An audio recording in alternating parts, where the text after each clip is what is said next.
Hi everyone, and welcome back. Today is the follow-on video where we'll be installing the aluminum GPM kit on the Losi Micro B. Here we have some of the tools that we'll be using today. This is what comes with the kit, the 2 Allen wrenches plus this tool. Interesting enough, I never realized that there's actually hexes on these ends. So originally when I was doing some of this work, trying to get the ball ends tightened in, I was using needle nose pliers, not having a tool. So I went and purchased this Exolite nut driver, 3mm, which works great, but I did have one. It is nice having the actual screwdriver type tool. Same thing with the other dynamite kit for the RC. So be using mostly the 0.05 and the 4mm nut driver for the wheels. So step 1, do some disassembly. These ball links found best just to kind of pry them out. Pop the links off. Remove the wheels.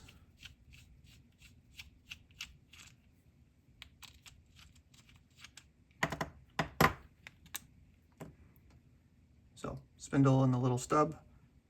The hex should slide off. A little bit of cleaning needs to be done. And then we can pull out the pin, which allows the stub shaft to slide back through.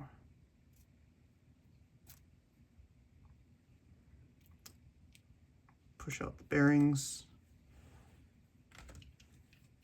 Trying to be careful not to damage. Sometimes a little push.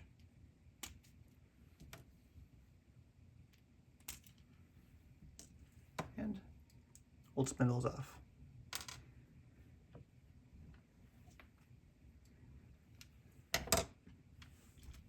Move back wheel.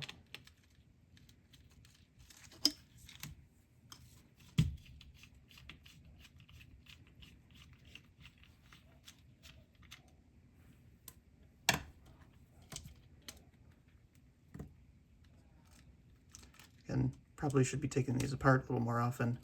See bits of carpet fibers clogging things up. The wheels off, let's take the blocks. So take out the lower long screw.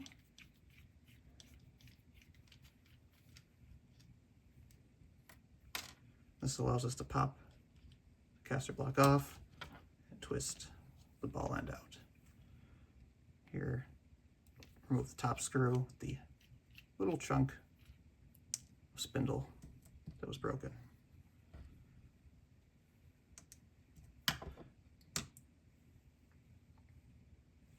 Ball end.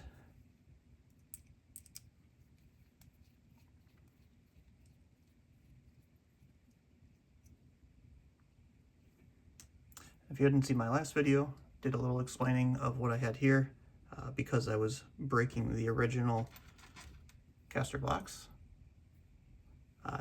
Waiting for the new ones to arrive, made some 3D printed ones and struggled with the brittleness. So maybe a future project to improve just for fun, but now we have the good stuff. So front's all set, ready, move to the back.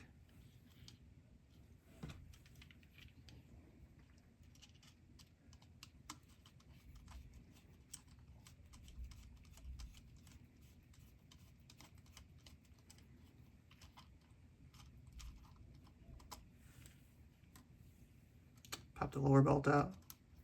Now again, we can carefully twist the link off. Remove the hex. And carpet fibers.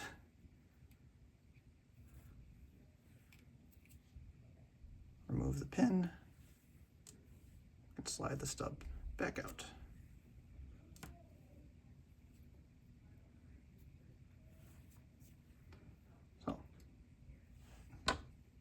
ball off.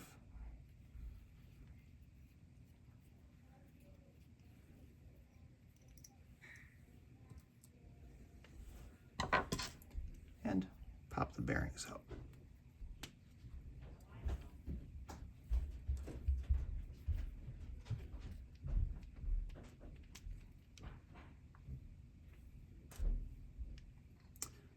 This one is not broken, but we'll put it in the spare parts pile. Shouldn't be needing it.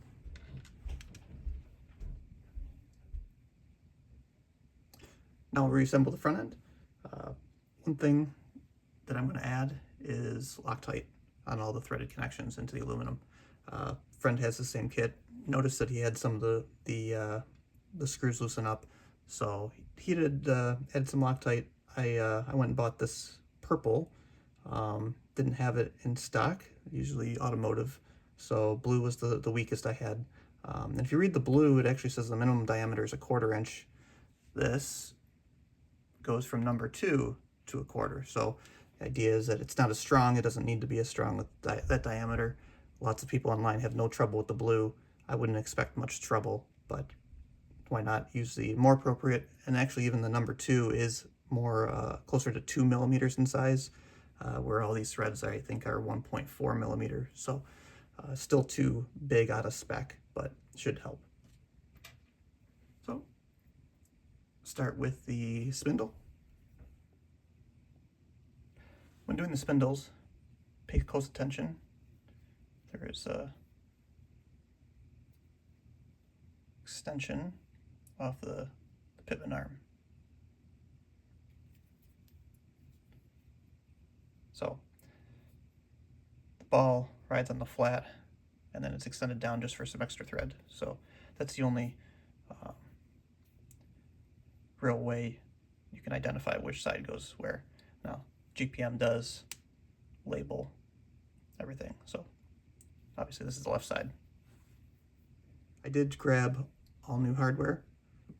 Nice to kind of start fresh, especially with the aluminum. Don't expect it to be breaking too much. So just add a small drop.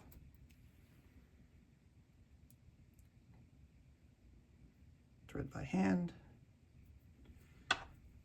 Finish with the driver. Now aluminum, small threads, should not need too much torque. That's probably way too much, even with the little driver. But definitely don't want to do it like you're doing a normal type bolt. Very high chance of stripping up. Put the bearings back in.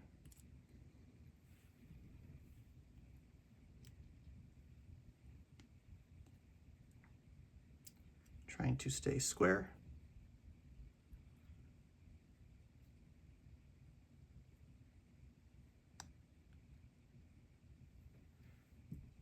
Axle shaft. Pin.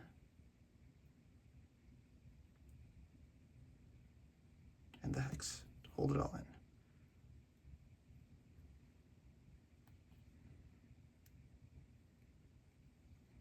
All right, this can be snapped. Now onto the steering rod.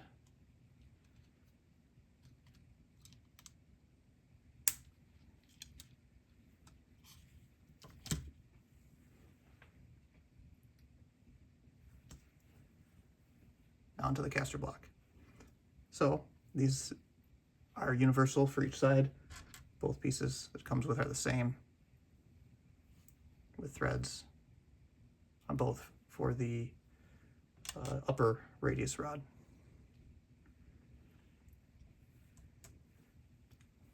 Another pull. Now lining the caster block up, the ball link goes on here. The first one's easy because if you screw it up, you just put it on the other side, use this for the other sides.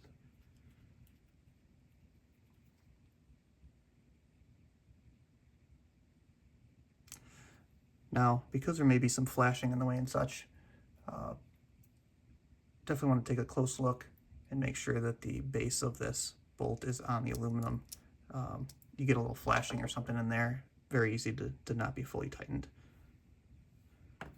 Now, the long bolt down into the plastic, not going to do any Loctite.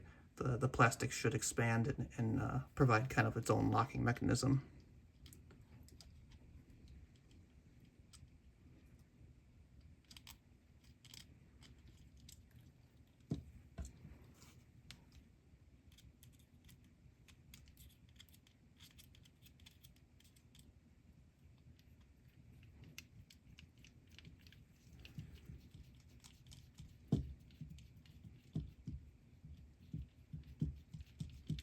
So I like to tighten until they're snug, and then you can kind of feel you go too tight and it gets a little tough to turn. Back it off a touch, nice free movement, and then wiggle, no movement at all. So appropriately set. And then you can bring the spindle back in.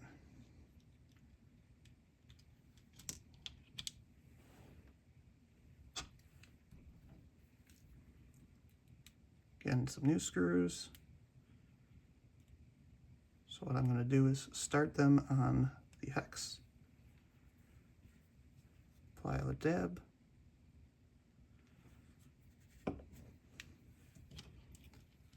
And align them in.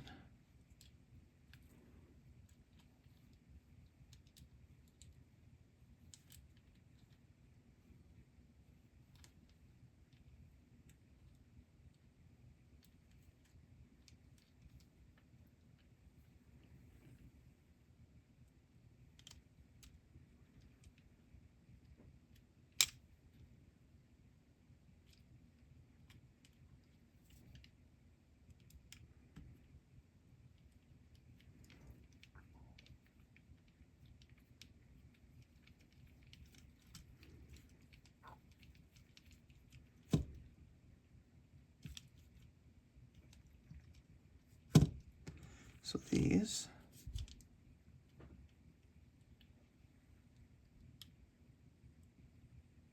you can feel, you can actually see that there's still a little bit of a gap on top there.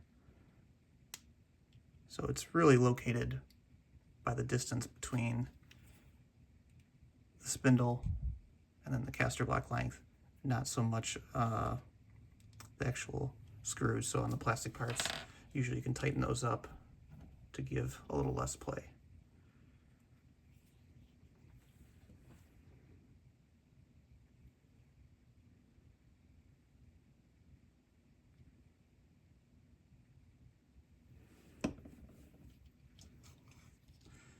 And the bottom.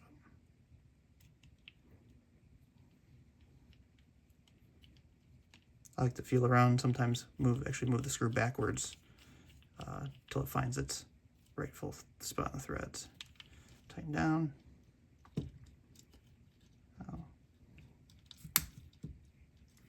Snap in. And now we'll move the back. So just do a double check, make sure we have the right side. These ones are different, left and right. So we'll start putting the bearings back in.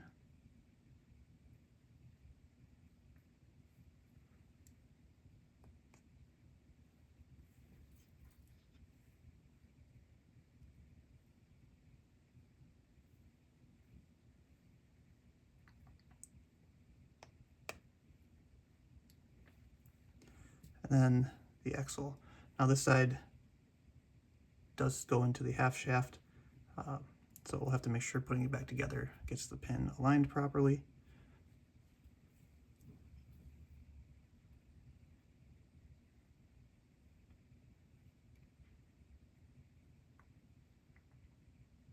Pin back in the rear axle and slide the hex back on.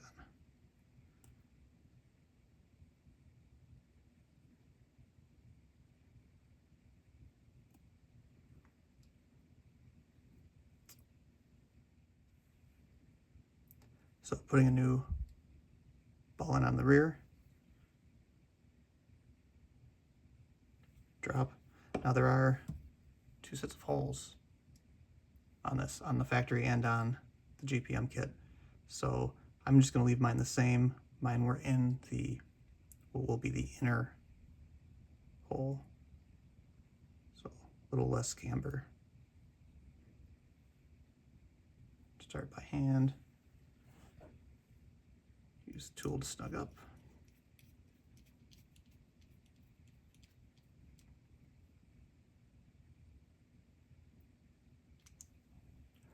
Snug. Check the gap. Looks tight. All right. So snap the ball link on.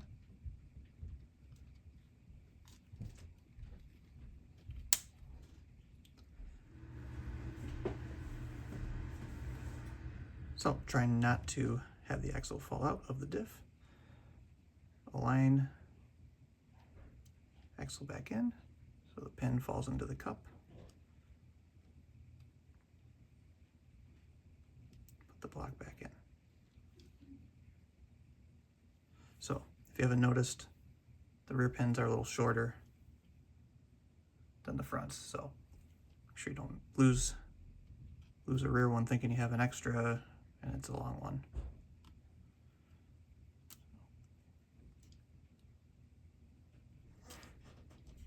Feed it in.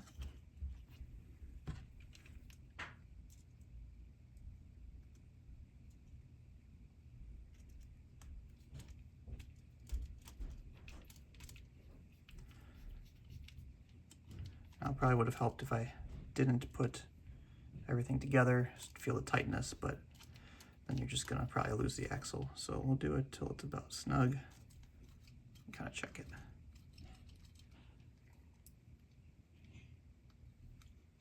No movement here. There's still some in the back, but that's for another episode.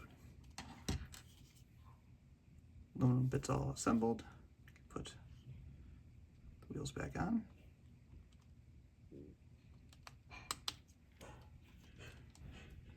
I like to start the nuts by hand. No, they're fairly small.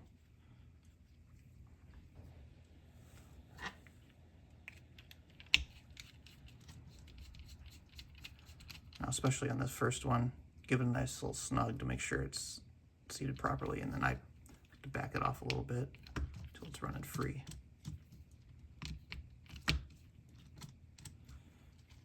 Same for the rear.